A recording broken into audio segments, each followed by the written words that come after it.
was going to do, Linda Hedges, for those of you who don't know, she was going to do this travel talk in March of 2020, right? And posters were already up, it was all scheduled, and then it got canceled because you all know why. So here she is back in 2022, and she's going to talk about her travels in the Middle East.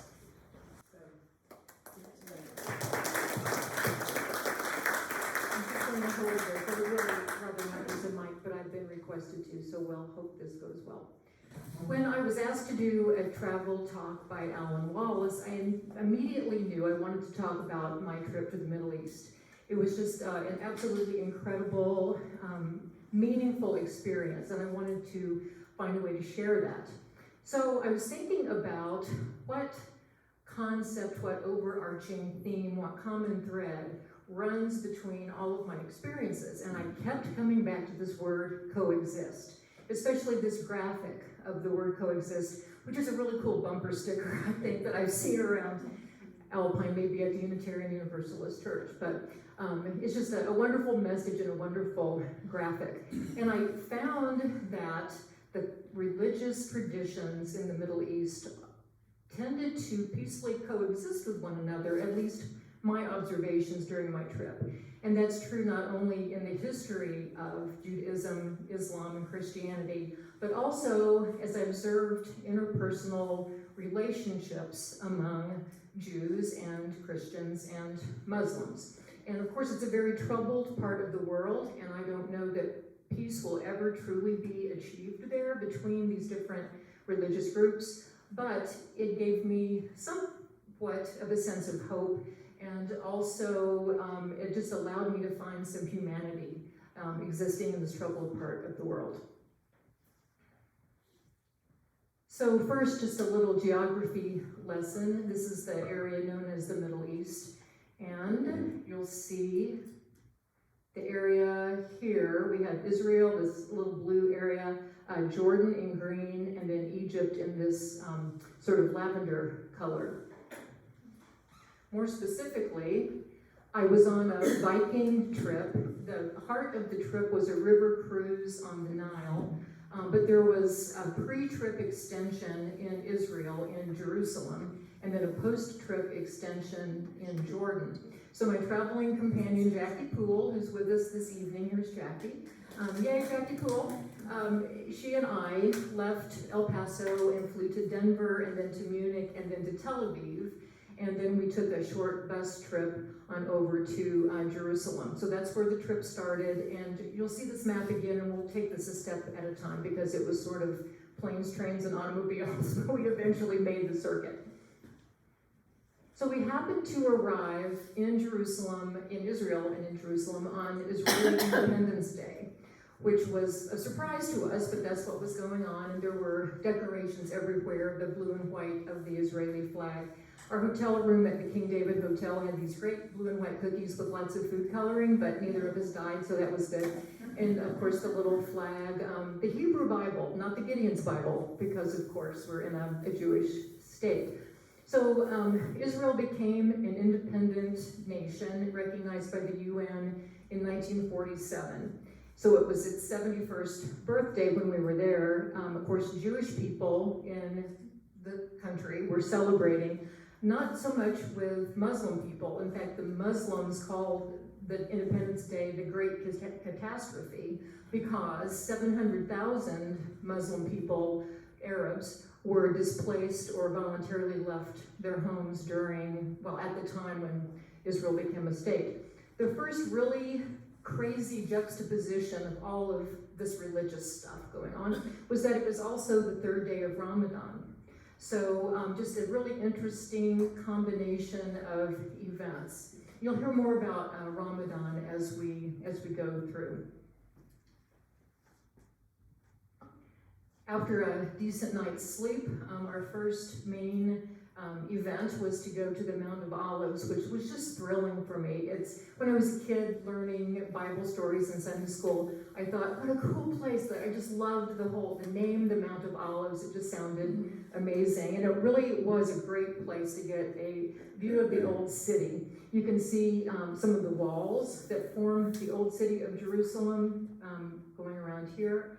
And also, I think this is really cool, and this sort of encapsulates the whole point with the religions that coexist and interweave. From this view, you see the gold dome of a mosque. This is the Church of the Rock. You see the white dome. It's sort of hard to see at this perspective. The white dome of the synagogue in the Jewish quarter, and then the gray dome of a church in the Christian quarter. So the three religions that interweave and share in part a common history are all evident in this shot. The Dome of the Rock, the gold-domed mosque, is an important site for Jews and Christians and Muslims. There's a rock inside a stone in the floor that is thought to be at the same time the place where Abraham was instructed to sacrifice Isaac, and the place in Jerusalem where Muhammad came on his night journey from Mecca to Jerusalem to heaven and back to Mecca all in one night. So important at multiple levels. It's been a mosque. The Jewish temple that was there was destroyed in the 6th century, 6th or 7th century. So it's been a mosque for a long time. This map shows the quarters within the ancient walled city of Jerusalem. For uneven quarters, you can see how they're labeled here. The wall was built around the old city in the 500s during the Ottoman Empire, and the Armenian quarter you may be the least familiar with. It's actually Christian. The Armenian Apostolic Church was Armenia was the first country that was a Christian country by definition, and so Armenia has had a long tradition in Jerusalem. Only about 2,000 Armenians or Armenian Apostolic Church members exist today, so it could be that whole half of the old city will eventually become Christian. The divisions are really more like neighborhoods. There's no political division that goes along these ethnic lines or religious lines.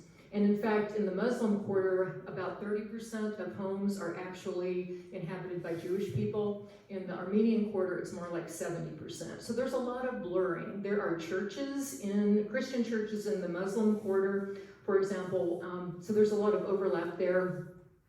And then you'll see this area off there on your right, which is the Temple Mount, the holy place, the Dome of the Rock for both Christians and Jews.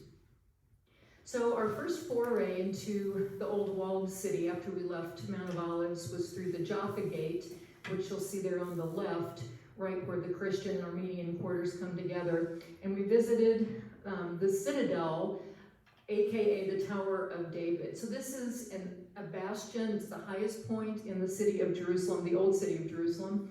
And the current structures are from the Middle Ages. They were built by the Crusaders. Crusaders rebuilt a lot of the old city of Jerusalem, so a lot of what we see today really dates to that era.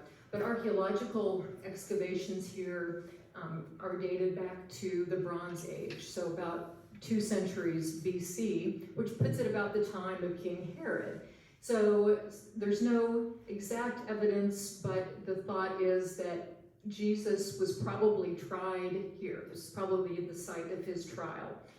So an important site for Christians in that respect.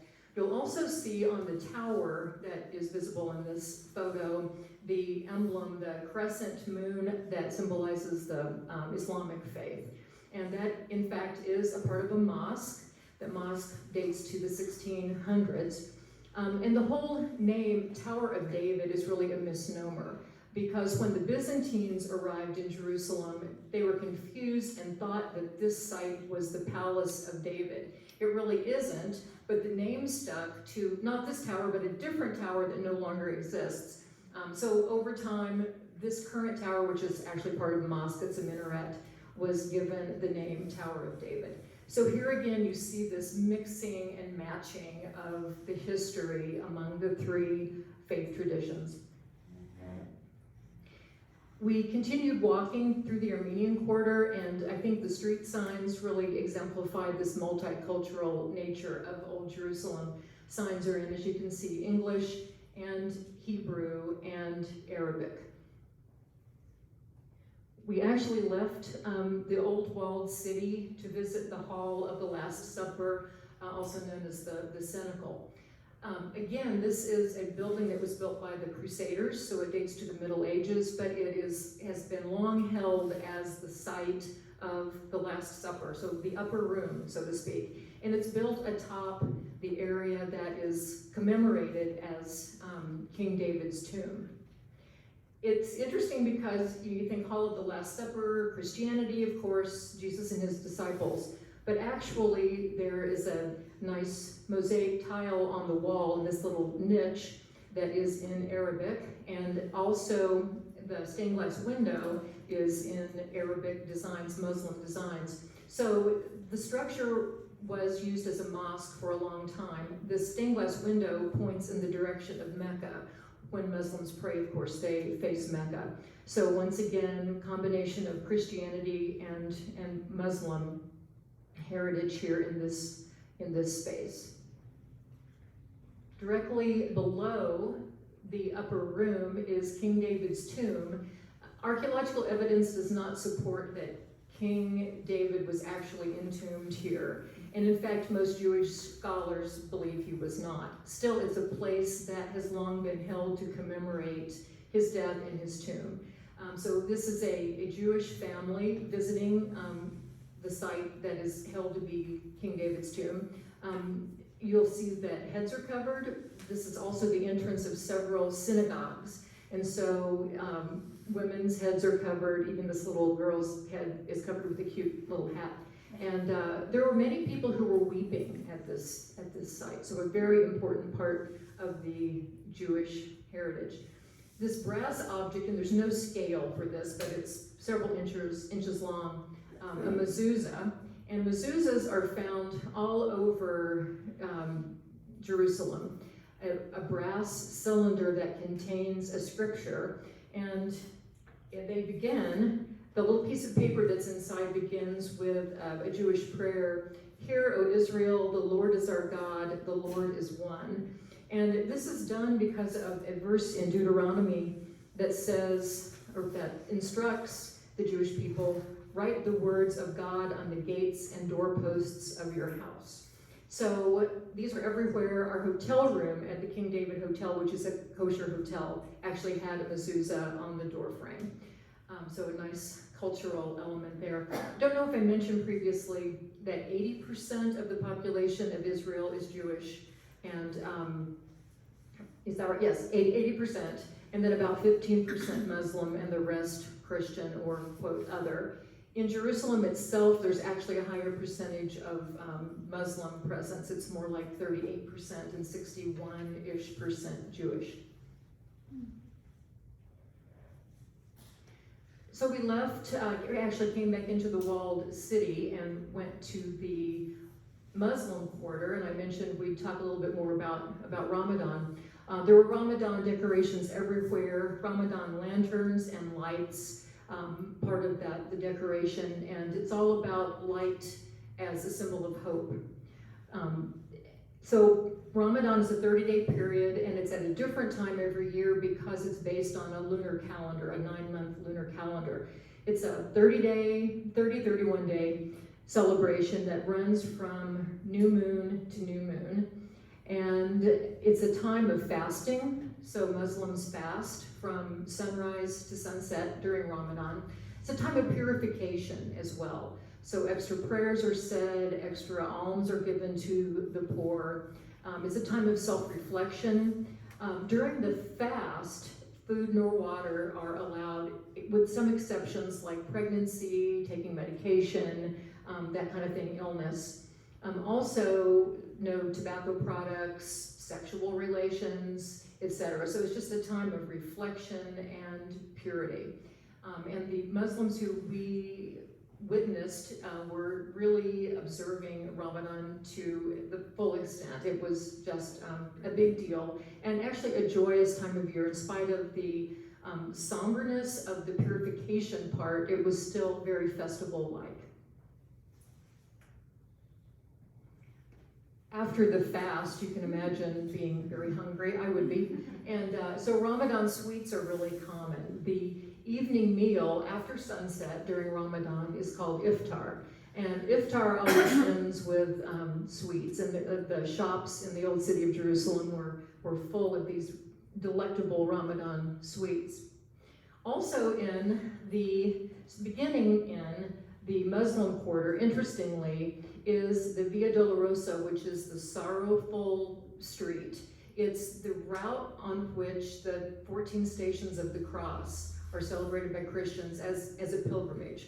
So this is the Church of the Flagellation. You have to love the name, the Church of the Flagellation, which is based on the biblical scripture in the New Testament where Jesus was flogged by Roman soldiers.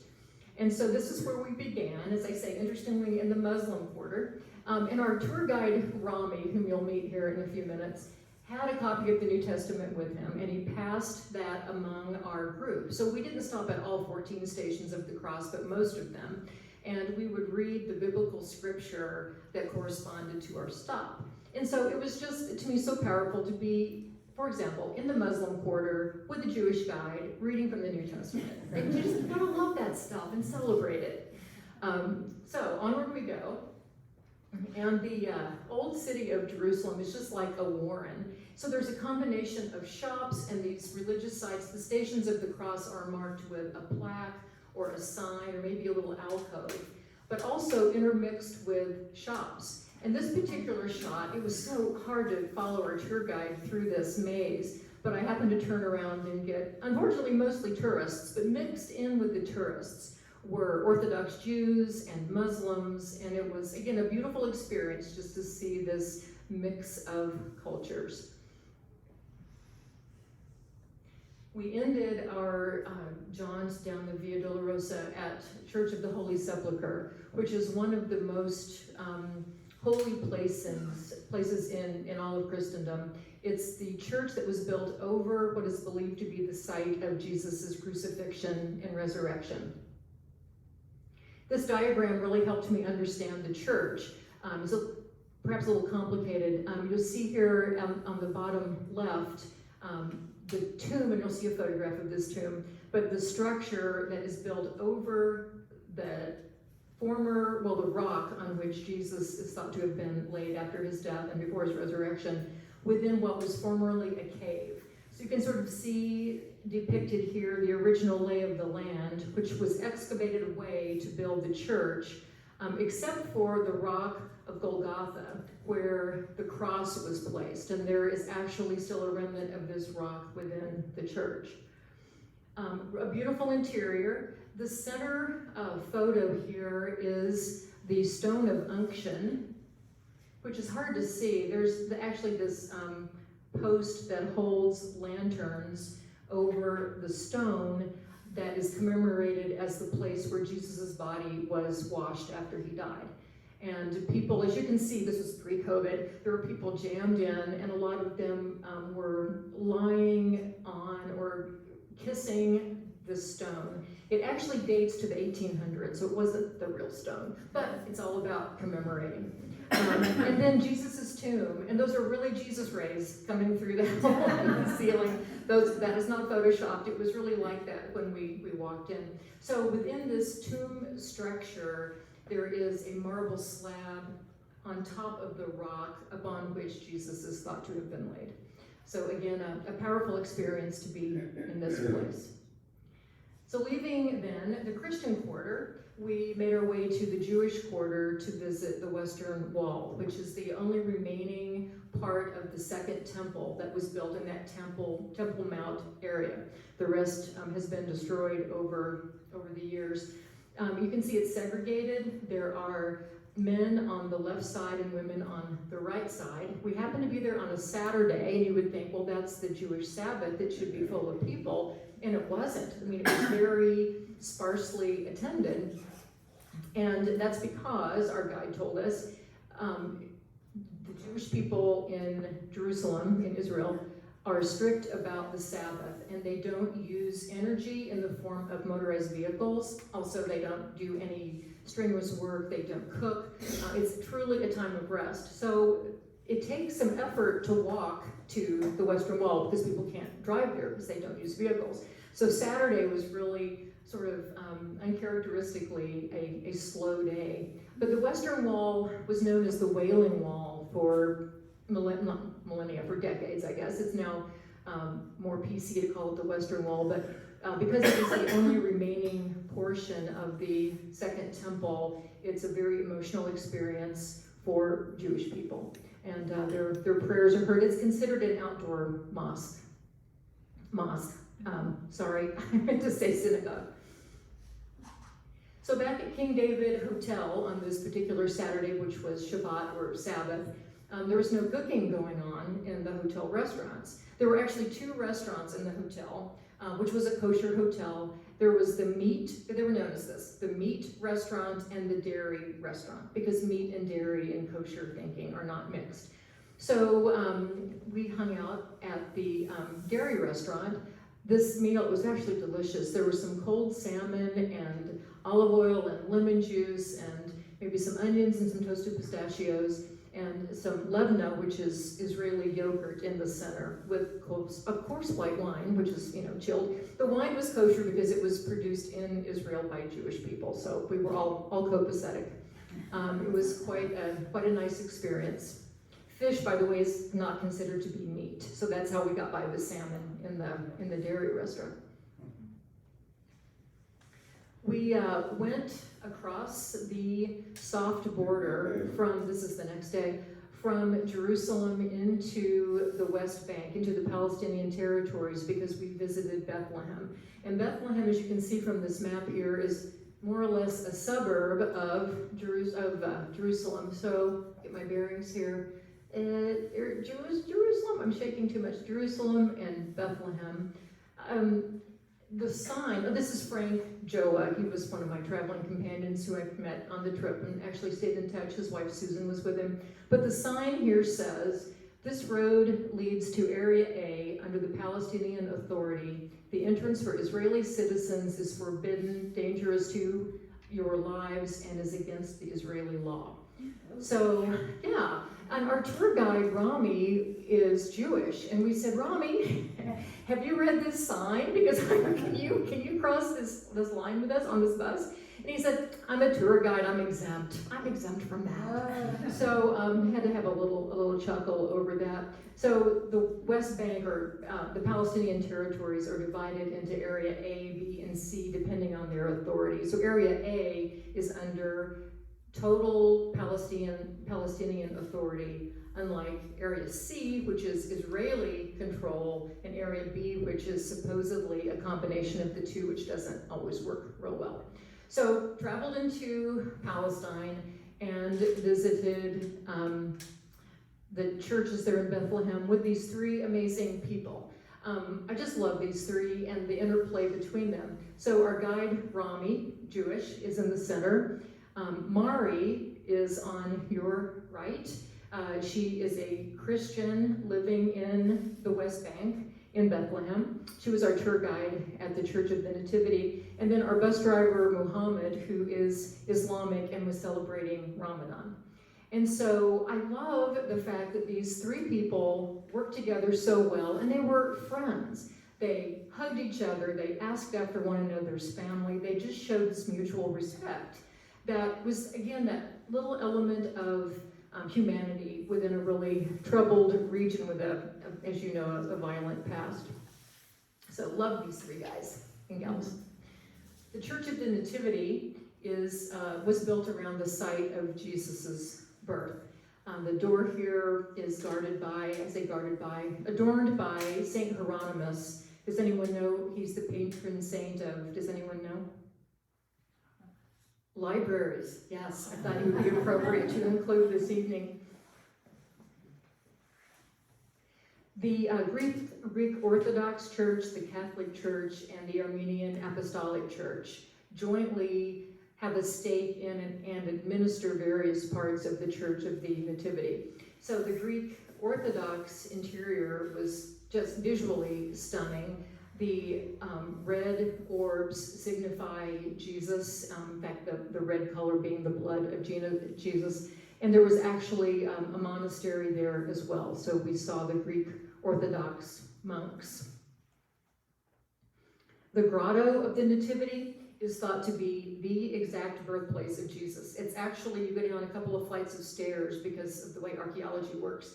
So we're down well below street level, and this silver star with 14 points was placed in the ground. Oh, I believe it was in the 1800s. I have to look that one up in my notes.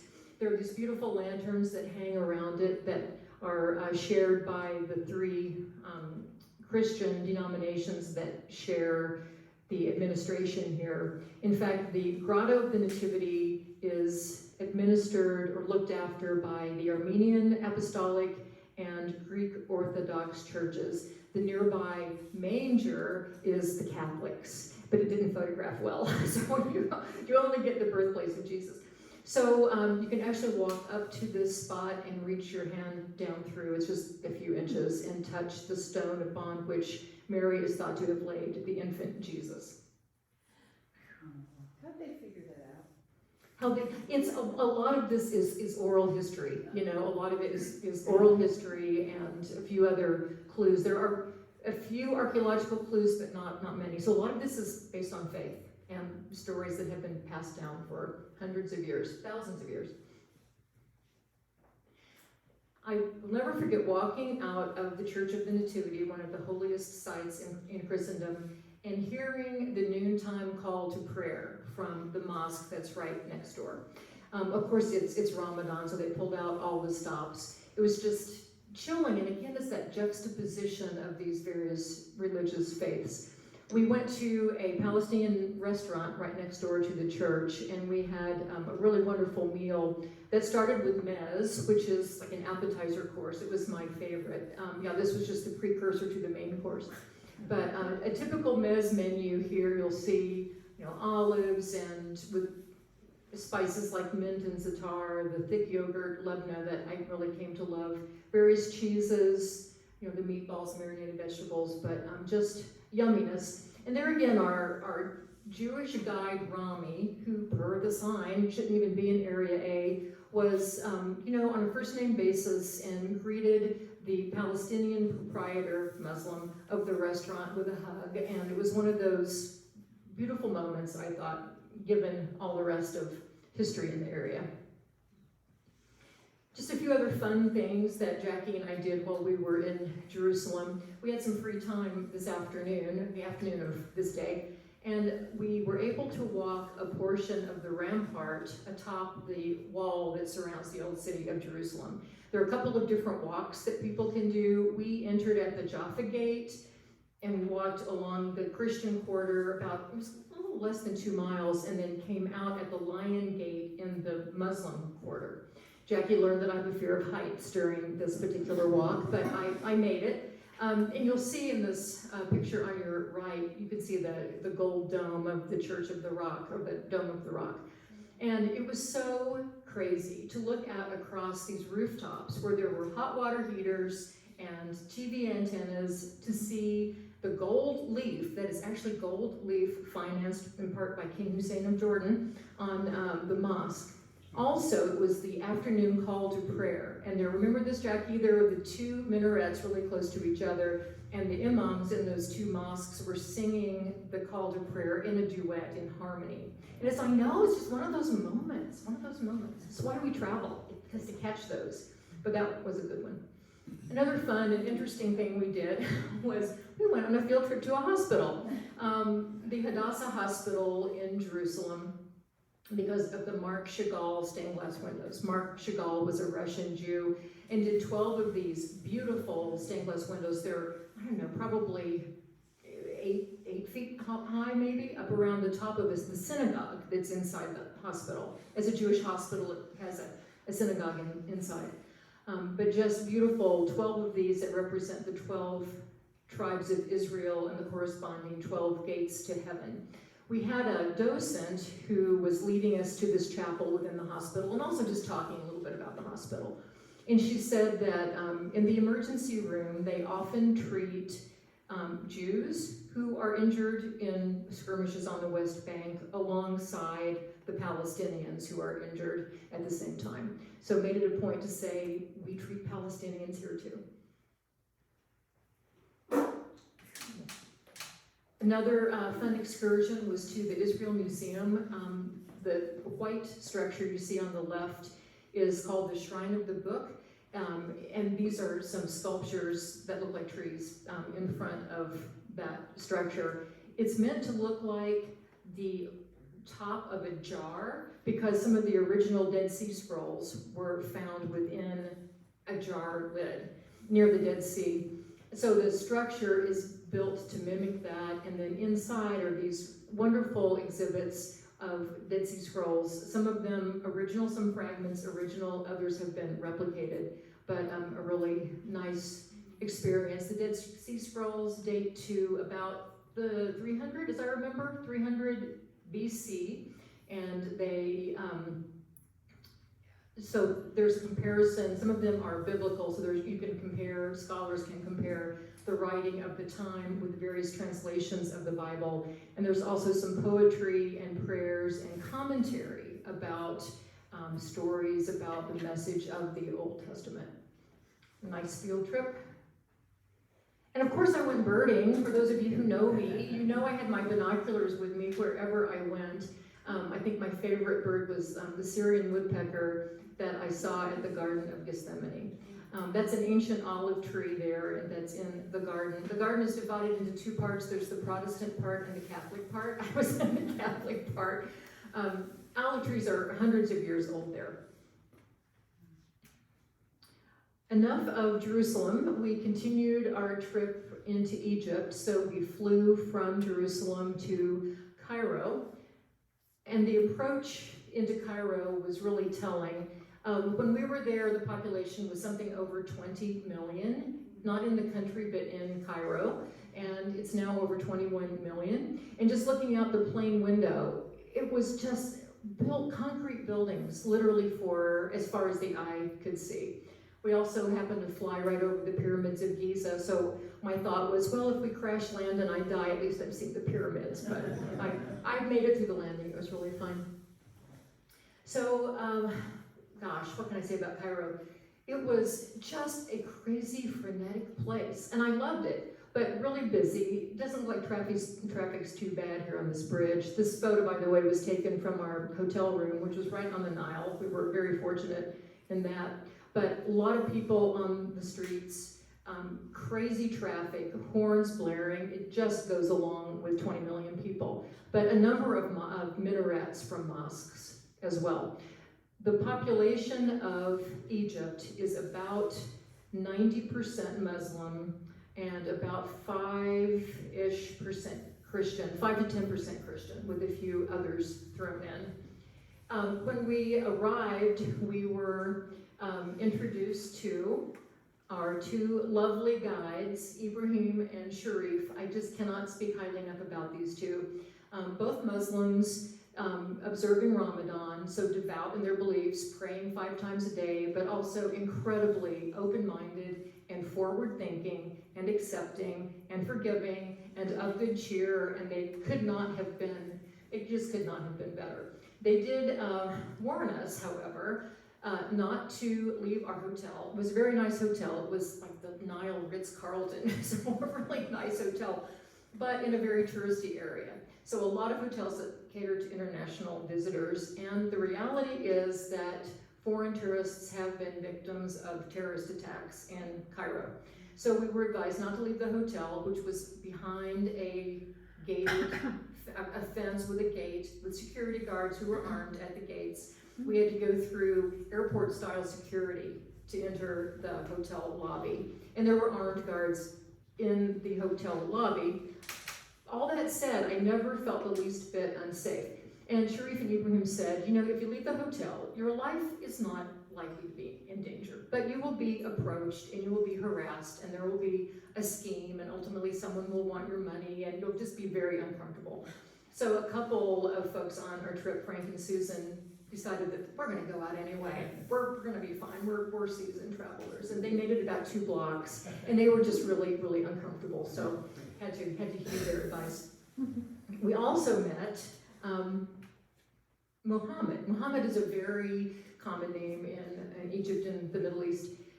He was our security detail. He accompanied our group in, well, everywhere we went in Cairo. And you can see, this is a photo taken of him at an overlook, and the wind was blowing, and it revealed his weapon. I'm not even sure what that is, but I know that it is a weapon. So he was armed and dangerous, but he was actually quite a nice guy. Every tour group we saw had Muhammad equivalent. There was always a man in a polyester suit, and we knew, okay, that's security. Was the security to protect you, or was it in case y'all got out of hand? Well, judging from the group I was with, it could have gone either way, but no, I think the idea was to keep us safe. This overlook, in fact, was the overlook where we first got to glimpse the Great Pyramids of Giza. And I'm not going to go into a lot of detail about some of this iconic Egyptian stuff because you all have watched National Geographic enough, and that's a whole nother program. But just really powerful to see the pyramids. We were able to go right up to them. I just like this view because you see Cairo in the background, Giza, and then Cairo in the background. I actually touched one of the pyramids, so that was kind of cool. And then the Sphinx, which guards the pyramids, the Sphinx, the lion-man combination. Lots of people there to see the Sphinx. And the even older, a different site at Saqqara, the even older step pyramids.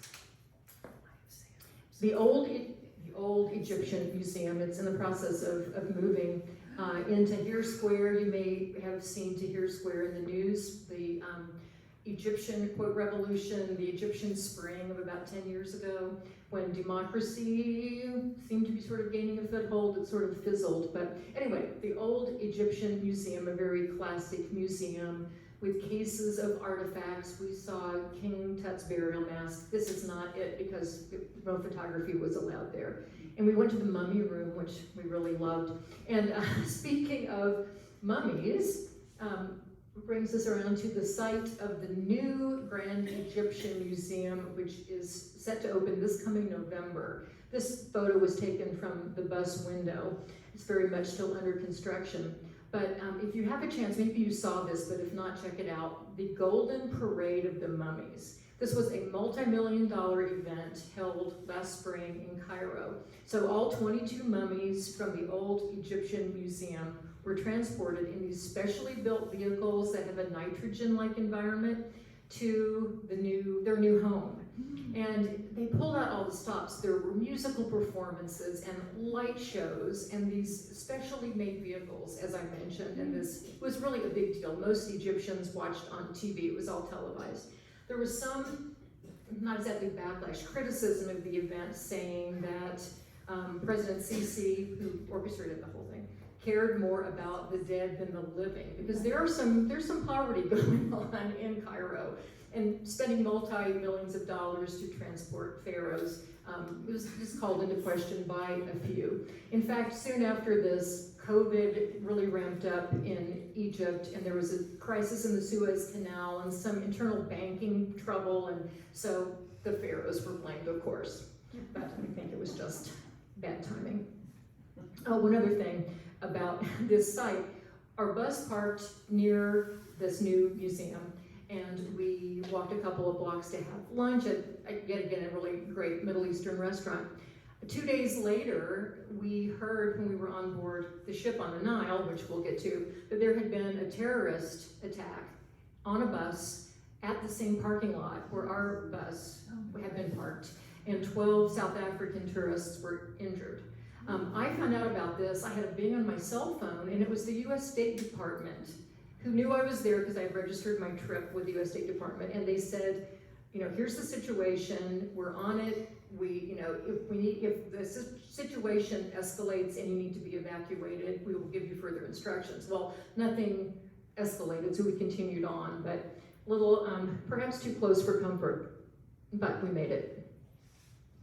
One of my favorite parts of visiting Cairo was this visit to I'm sorry for that graphic because it's right over the name of the Muhammad Ali Mosque, the Mosque of Muhammad Ali, not the boxer, but the former leader of Egypt, who is said to have brought, like the founder of modern Egypt, if you will. He was Turkish by birth, and a mosque was built and dedicated to him. And what I loved about this, in addition to the just stunning interior, this was the first time I had been in a mosque, and it was just stunning.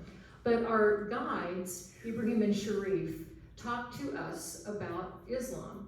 And I wished every person in the world could have heard their talk, because it really demystified a lot of the erroneous information. I tried to be open-minded, but I had not necessarily a coat warm and fuzzy feeling about Islam, but I tell you, they really broke it down. They went through the 5 pillars of Islam, which are, let's see if I can remember these. There is no God, this is paraphrase, there is no God but Allah, and Muhammad is his messenger. Another tenet or pillar of Islam is that prayers be offered 5 times a day in a certain manner, that Ramadan be observed, including fasting, that alms be paid to the poor, and that finances and health allowing, each Muslim make a trip to Mecca, which is now in Saudi Arabia, during their lifetimes. And they described how so much of what is happening in Islam today is because of interpretations that are not really grounded in the 5 pillars. So these were very, if you will, moderate Muslims, certainly not fundamental. And so Sharif was telling us about that first tenet, there is no God but Allah, and Muhammad is his messenger.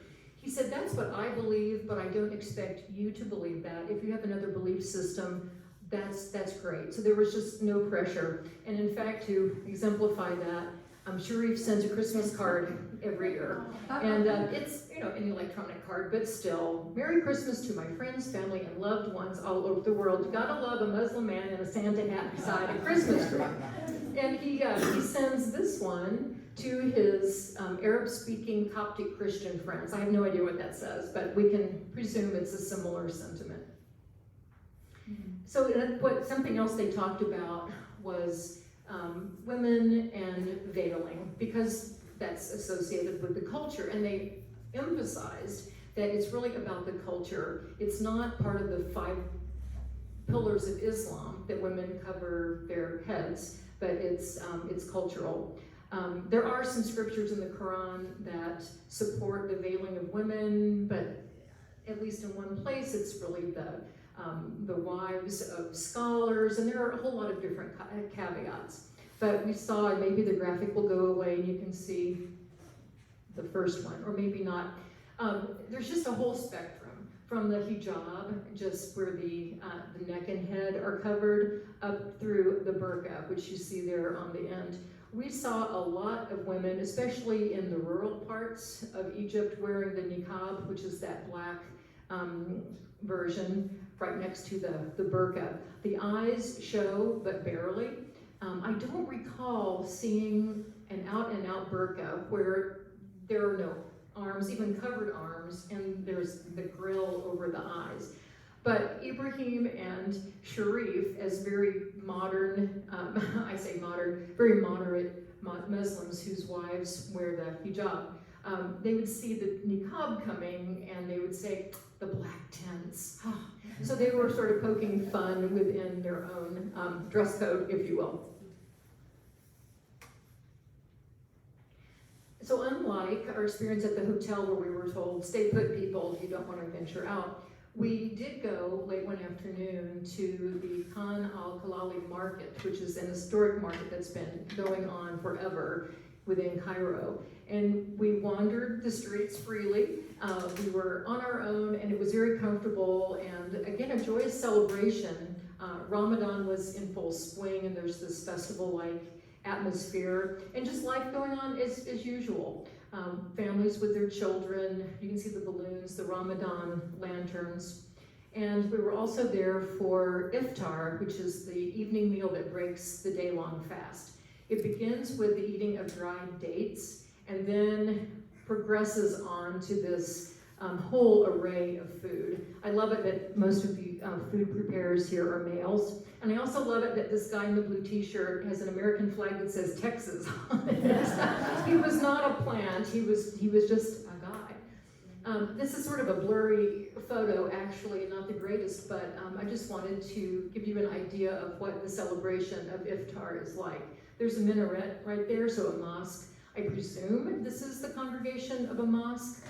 Not sure about that, but just a lot of happy people who are hungry and partaking. The celebrations go well into the night during Ramadan. We also visited some of the Coptic Christian sites in Cairo. And the Copts are sort of a spin-off of Catholics. There are some similarities and differences, but we did get to experience Coptic Christianity. The back of this blue card has an emblem that says Jesus saves, and you don't expect to see that in Cairo either, but there it was. We also visited an historic synagogue in Cairo. There are 12 or more than 12 Jewish people living in all of Egypt when we were there for the census, all old men. So most Jewish Egyptians went to Israel when Israel was founded in 1947. I call this slide my Cairo reality check. I mentioned poverty, and there's some of that. There's a woman actually in a black robe who's lying there at the pillar of this bridge, and then all this trash. There's been a huge effort to pick up trash out of the Nile. A lot of this got started at the time of their democratic movement, and there were a lot of strikes, and garbage just wasn't picked up, but they're working on it. So we saw a lot of beautiful things, but then there's the side of Cairo as well, which is part of why the people thought the millions of dollars should have been spent other than the Pharaoh thing. But it was pretty cool, so watch it if you can. So moving on, we flew from Cairo to Luxor, which was historically known as Thebes, to do the part of the trip that was the river cruise on the Nile. And here is the ship we were on, the MS Antares, and then just a couple of scenes from the Nile. A lot of people came out onto these docks to greet us as we went by, and minarets were everywhere in every little settlement we floated past. It was just a beautiful experience. The Nile, of course, is wide and long and one of the most majestic rivers in the world. I'm going to go through this rather quickly as well, because it's kind of a whole nother talk, but we saw a lot of temples on this part of the Nile from Luxor to Aswan. My favorite was Dendera in the city of Kina, and the Hippostyle Hall, which is the photo on the left, just these amazingly massive columns with hieroglyphics. And although it's not a temple per se, the Avenue of the Sphinxes that runs from Luxor to Karnak was just exquisite, lined with hundreds of small-scale Sphinx-like figures. We visited the Valley of the Kings and saw various burial chambers of pharaohs. I think we went into 3. I was so sick this day, I had Pharaoh's Revenge, which is sort of, it's like Montezuma's Revenge, only it's in Egypt, and it was really bad. It was 108 this day, it was in May, it was 108, and I was having chills because of the fever I had, but antibiotics to the rescue. I live to tell about it. We got a glimpse of daily life. This is these are some scenes from Esna. You can see the baker and the tailor, who also he's ironing with using an iron that's operated with his foot. Yes, he seemed to have all of his digits and no third-degree burns. The photo of the gentleman on the left, Jackie took this photo. I don't know if you remember that, Jackie. We were at a spot that required a photo permit, and so I had a photo permit, and I gave my camera/phone to Jackie, and this man was saying, take my picture, and he is quite picturesque. So she did, and then he wanted money. So that's part of daily life on this part of the Nile. What kind of bread is that? That was a flat bread, like a pita kind of bread, but yeah, the baker came out, and We took bread right off his tray. Probably would have done that post-COVID, but it was fine then. That was not what gave me the revenge. That was some lettuce. That's another story. So we terminated our cruise. Well, actually, we reached Aswan. That was the the northernmost point. You have to think backward. No, it was the southernmost point. We went from north to south. Okay, so right on the border of Sudan. This is Lake Nasser. The dam was built between 1960 and 1970, a partnership between the Egyptians and the Russians, and this big monument was built to commemorate that partnership. Also in Aswan, we visited a souk, an outdoor market. I always love outdoor markets. We also were able to visit a Nubian village school. The Nubians are an ethnic group, a linguistic ethnic group, in the area of Egypt that borders Sudan. And this is the principal and then a teacher's aide. We all got to sit in the classroom. This is the little girl I sat next to. And we sang songs. We sang a song in Arabic. We tried. We sang a song in Nubian. We tried. And then we sang, I think it was the ABC song in English. So that was a really great experience. And of course I went birding. I did. This is the Temple of Esna, where I saw the little green bee eater. It had carved out its little nests, tunnels in this earthen wall that surrounded the temple. So take your binoculars even when you go to temples, because you never know what you're going to see. So traveling on, we next went to Jordan, our final stop on this trip. Said goodbye to our wonderful guides. And first went to Mount Nebo, which is a special site for, in fact, Jews and Christians and Muslims. It's the site where Moses is purported to have seen the promised land. Moses was a very important prophet within Islam. The day we were there was really hazy off towards the promised land, which is Israel. So that here's an artist's rendition of the promised land. We could also see Moses' spring, which is purportedly where Moses took his staff and hit a rock with it and out popped a spring. So there is still a spring flowing here today. But the interesting thing is another site in Jordan says that nope, Moses' spring is over here. It's at near Petra, a place called Wadi Muda, if I'm not mistaken. So there are 2 gardens of Gethsemane and there are 2 Moses springs, so you can take your pick. But the site today is actually a Franciscan monastery. You can see from the Christian symbolism here, but it's also an archaeological site. So you walk in at ground level into the church, and then there are excavations that have revealed these ancient mosaic tiles. Really an important archaeological discovery.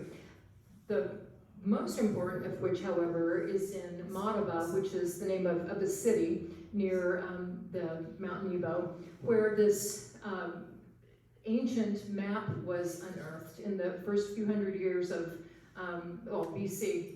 And it shows the old city of Jerusalem and various sites around it. And it's been uncannily helpful to archaeologists who have used the map and have found archaeological evidence in the exact spot that this map portrays. So we were able to go to the Church of St. George and see this map, which has been excavated, a really important find. Is that a mosaic? That is a mosaic, yeah. And there are a lot of modern mosaics, more modern mosaics in Madaba. Here are some religious examples, including Jackie's favorite topic, the Annunciation. Jackie's intrigued by the Annunciation, and depictions of Christ, etc. We actually visited a workshop where mosaics are being produced now by handicapped people, and that was a really, in fact I brought back, I didn't bring it, I should have, I didn't bring back my Jordanian mosaic. And finally, when we were in Jordan, we went to the archaeological site of Petra, which is the Nabatean kingdom, and just incredible, these buildings that were carved from sandstone. You walk down a long slot canyon until suddenly emerging into this open area, and the treasury, the building that you see there on the right, is just front and center. This is a whole nother talk, so I'm not going to go into detail about Petra, but miles and miles of hiking, and it was really an incredible experience. That may be another travel talk for someone else someday. Another really great thing we did in Jordan, and this was near Amman, was to visit this archaeological site at Jerish, which it dates to the Greco-Roman period. There are also some like ancient remains found here that date to something like 15,000 years BC. So just an area that's been inhabited for millennia, but really well preserved Greek and Roman sites. And of course, a visit to Jordan wouldn't be complete without a trip to the Dead Sea, the lowest point on earth. The Jordan River runs into the Dead Sea, but there's no exit. So all the water that runs in stays there, and it's so hot and so dry, something like 2 inches a year precipitation, that the water evaporates. The evaporation rate is greater than the inflow rate. And also the geology is very saline, and so runoff, etc., creates this incredibly salty body of water that's something like 9 times more salty than ocean water. And because of that, people who want to go floating in the Dead Sea are very buoyant. I couldn't sink if I tried, and I actually did. There I am, it's not a great photo, but there I am floating in the Dead Sea. Not particularly photogenic, but it's not easy to look good in the Dead Sea. Of course, I went birding and saw the Palestine sunbird in the garden of our hotel. That was another plus. Gotta love the Palestine sunbird. I have to just give a nod to my traveling companions. So we started off in Israel. There were 10 of us. We are all seated around a table here having lunch one day. Our guide Rami and the gang. I've actually stayed in touch with all of these people except 3, so that's been kind of nice. And then there were 6 of us who were on the entire trip, the pre-trip in Israel, the bulk of the trip in Egypt and on the Nile, and then the post-trip in Jordan. The 6 of us here. So we had a really nice farewell dinner. Oh, by the way, there were about 40 people on the Nile River cruise, but we didn't care about those. We had our little community going. We looked after each other, and it was really great to meet these people. So we were at the hotel, we had our farewell supper, and left for the airport at midnight, because we had a flight, I looked this up, our flight was at 3:10 a.m. out of Amman, Jordan. And so we got to the airport, and there was the nice Viking person helping us with bags and showing us to the gate and all that. And I said to him, "Oh, I'm so sorry about the hour. It's the middle of the night. I'm so sorry. But it's Ramadan, so you're used to staying up late." And he said, "I'm Christian." So, and I just took a nap out in my car. So you can't judge a book by its cover. Our flight was delayed, unfortunately. So finally, the Starbucks in the terminal, the light came on. I thought, oh, I need some coffee. So I went down to Starbucks, and there was the Muslim barista who was doing the morning prayers on his prayer rug. By the way, I didn't mention this. There's a whole, our guides back at the mosque in Cairo showed us there are various hand positions that occur during the prayer. Part of it is prostrate on the ground, and part of it is upright. It's a really nice ritual. But he was in the middle of doing his prayers, and I think I gasped a little bit because I caught his attention, and he looked up and jumped up and said, "I'm so sorry." And I said, "I'm so sorry. What you're doing is more important than what I'm doing." He said, "Nothing is more important than coffee." So he got me my coffee, and all was right with the world. So in closing, I wanted to tell you how Egyptians anyway say goodnight. They start off with, "Wake up to the good." So that's my greeting to you. And in response, you would say, "And may you be one of the good." So in other words, may you wake up to the good, and I hope you make it till the following morning and be one of the good. So I will leave you with this sentiment and a Ramadan lantern and answer any questions that you might have.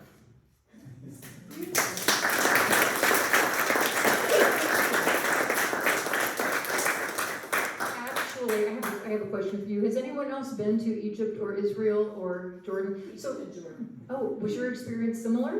Yeah, it was absolutely stunning. It really is. It's highly recommended. The thing about it was we went 3 months after 9/11. Oh, And there were supposed to be, this was with OAT, and there were supposed to be 2 groups of 16 that met and were on the boat down the Nile. Everybody had canceled, there were only 13 of us on a boat for 50. nice. And, you know, you talked about hearing the dueling, The imams and the call to prayer. I remember one of the most, it was really emotional. Mhm. And I think, I was looking at the map, and I think it was at Edford, that we pulled in for the night, and I was out on the deck just as the sun was going down, and you started hearing the prayer calls all across. I mean, it still gives me goosebumps. I know, I'm getting them too. It's just amazing. Well, great. Well, highly recommended. I wanted to share with you my souvenirs. I bought in the Palestinian territories a little olive wood box because I like the olive, you know, the peace symbol. And in this box, I keep the earrings that I bought in the Garden of Gethsemane, which are just too ritzy to wear, kind of sparkly, but they're all olive trees. And so I like the symbolism of the Jewish and the Palestinian. And then these earrings I got in Jordan, and I brought home some soap made from Dead Sea mud, and that was it. It was supposed to make my complexion amazing, but it really didn't work. My dermatologist said that didn't do anything. So I travel light, so these were my souvenirs. Oh, and the bracelet I bought from a Nubian kid. This is one souvenir from Egypt. Okay, what questions do you all have, if any, or comments? Yes, David? Were there any security problems in Jordan, particularly walking around Amman? No, Amman felt surprisingly safe. We made one stop when we were driving through Amman at a Roman amphitheater. And that was really the only time in Amman that we were out in public. The airport security was pretty much like airport security anywhere. So really, I never felt uncomfortable anywhere. The only place where we had armed guards along was in Egypt, but didn't have any problems in Jordan at that point. You know, when I got back to the U.S. and the Customs Border Patrol, what's he called? The immigration officer asked me where I had been, and I said, well, I'm flying in from Amman. His eyebrows raised, and he said, who have you been with? And I said, I was on a Viking trap. And anyway, it was all fine, but yeah, when I mentioned coming in from Amman, he, raised his eyebrows, yeah. Yeah. How would you rate the food between Egypt versus Israel versus Jordan? You know, it was all really exquisite. It really was. Probably, the food in Israel was fabulous. And a friend of mine who has lived in Israel said, oh, Israeli food is so awful. Not the King George or the King David Hotel. I've never seen a breakfast spread. I should have included some photos. I couldn't include everything. But Israeli food was good. We tended to eat, you know, just like the typical Middle Eastern fare. Egypt was equally good, although I did get sick, but that was from eating lettuce. You just don't want to do that, because, anyway. And Jordan was good too. So I would say Egypt and Israel run hand in hand, but really good food. I love Middle Eastern food. Was it hard to get lunch or anything during Ramadan since they don't eat during the day? That's a good question. And yeah, they don't. In fact, the people at the Nile Ritz-Carlton, Jackie and I went to the bar, of course, and they were not really happy about serving us in the afternoon during Ramadan, but they did. Our tour, because we were on a tour, there had been arrangements made ahead of time with restaurants, so we pretty much were a private party within the restaurants. So that, in that respect, it wasn't, you know, you read that, travel during Ramadan isn't best because so many shops are closed. Well, I'm not a big shopper, and so I just love the cultural experience of being there during Ramadan. And it didn't slow down the Egyptian merchants at all. Absolutely, oh my goodness, aggressive. I mean, aggressive. We called it running the gauntlet, getting from the tour bus that we were transported on to whatever site we were visiting, because there were so many merchants just, you know, holding stuff in your face. Buy this, I'll make you a good price. You know, bless their hearts. I should probably buy more and support local economies versus my earrings and my bracelet. I like to travel light. So, but yeah, that wasn't a problem, just because of the way the things I like to do, I could say. Anything else? Yes? Did you take the pictures of the birds? I did not. I meant to give credit to internet. No, I saw all those birds, but when I travel, I take my cell phone and that's my camera, so I didn't have the fancy camera equipment. So yeah, those were lifted in the public domain from the internet. They're beautiful. Oh, they were beautiful, beautiful birds, really, yeah. Practical question about currency. Mm-hmm. Did you take a credit card, use that mostly, or did you exchange money into local currency? Well, good question, and because I was with the tour, pretty much everything was paid for, except we did do daily tips for guides, and when I wanted to buy something like, earrings, I remember I bought those earrings with a credit card, standing there in the Garden of Gethsemane with a little credit card machine, but it all worked. We were advised to take US dollars. US dollars were accepted in all of those countries. But in new bills that weren't creased, it was kind of hard to do that. But mainly small denominations. So the US dollars that I took got me through, plus the occasion when I used my credit card. But one advantage of being on a tour is that everything's paid for in advance. That makes it easy. What about internet connections? Did you have your iPad or I your cell phone? believe my only communication device on this trip was my cell phone, and the big hotels where we stayed had Wi-Fi. The ship that we were on, the Nile, had Wi-Fi, so Wi-Fi was prevalent. Of course, we were in touristy areas, but internet access was not a problem. Yes. Did you, at all of the places that you went, were there times when you had to put on a skirt over it, or a scarf to go to a church? I meant to comment on that. So when we were in the vicinity of a synagogue, like when we were there at King David's tomb, or when we were at the Western Wall, which is considered part of an outdoor synagogue, we were asked to have our knees covered, men too, and our shoulders covered. So head covering was not required of us. Now, we did not go past a certain point. We did not walk directly up to the Western Wall. Had we, women needed to have heads covered, like you saw the woman at King David's tomb. When we went in the mosque, we, again, needed to have shoulders and knees covered. So no shorts, no sleeveless tops, but we did not have to cover our heads. Our guides, well, because they were not actually offering prayers, I'm trying to remember, our two Muslim guides, had they been actually going there to pray, and there's always a service on Friday afternoons that the imam leads, but they would have washed their face, their hands, their feet, and there are water faucets outside for this particular purpose. But we didn't have to do any washing up. More recently, I was in Istanbul and went to the Hagia Sophia Mosque. And there we did have to cover our heads, but not the case in Egypt, which I would have thought it would have been different, or the opposite, but it wasn't. Dennis? And I wonder if you got any sense of what, if anything, has changed post the Arab Spring in Egypt? I was just reading online about that, and things have kind of deteriorated.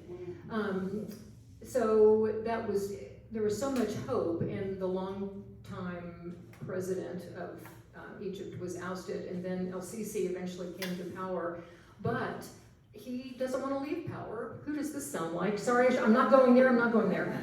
But the Constitution was recently changed to allow him to extend his term because he would have been leaving office this year in 2022, but his term was extended per the Constitution to 2030. So, there's been a lot of divisiveness. There was this whole sense of, we're in this together, we can rise above our government and have a more egalitarian system. But over time, there are now a lot of warring factions, and it's becoming more authoritarian, like a lot of the world. Yeah, unfortunately. Did you get any sense of the political tensions? Not really. Well, of course, I was there 3 years ago. 3 years ago. And our guide, Sharif, was talking about, we were in, I don't even remember now where this was.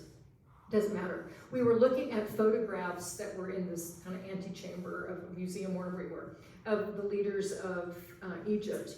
And he was talking about kind of the good ones and the bad ones, and things started going south here. And so he was critical of the current administration. He was also a demonstrator at Tahrir Square when all that was first going down, but it really didn't work out as well as it might have or could have, unfortunately, in my view. Were you ever, groped? No, I wasn't, and I haven't been pinched in Italy either, which sort of disappoints me. No, it doesn't, I'm joking. No, I never felt violated. The worst thing that happened was when some really pushy merchant was shoving stuff into my hand. I mean, that I felt kind of violated. Well, I mean, not in any, huge way. Did you have that bad experience, being groped? That's awful. In the temple at Luxor. Really? Yeah, these guys were going, come here, come here, come here. And I wasn't with my main group, they were kind of around the corner, and I was like, what? And he kind of started to reach out, and I was like, nope. Yeah, as you know, because you're traveled, you just have to mind your P's and Q's and blend in, and, you don't want to be rude. At least my default setting is not to want to be rude, but like our guide said, just don't make eye contact. If you feel the least bit uncomfortable, don't make eye contact, don't make excuses, just keep your head down and just keep going where you're going, be aware of your surroundings, all those kinds of things. But yeah, I didn't have that horrible experience. I'm sorry you did. It was just kind of like, what the hell? Well, yeah. But it wasn't, I mean, he just kind of grabbed my arm or something, but he was like definitely wanting to pull me in. Yeah. And that was done, it was like, well, that was weird. And we had been told things like that could possibly happen if we were off by ourselves. I didn't think about it, because being there right after 9/11, almost all the temples we in were almost empty. Mm-hmm. That would have been a nice time to It go. was amazing, Yeah. but weird. Empty temples. Anything else? I have a question. I saw that there was some Roman columns and stuff, and I was wondering, did you see a lot of Roman influence where you were?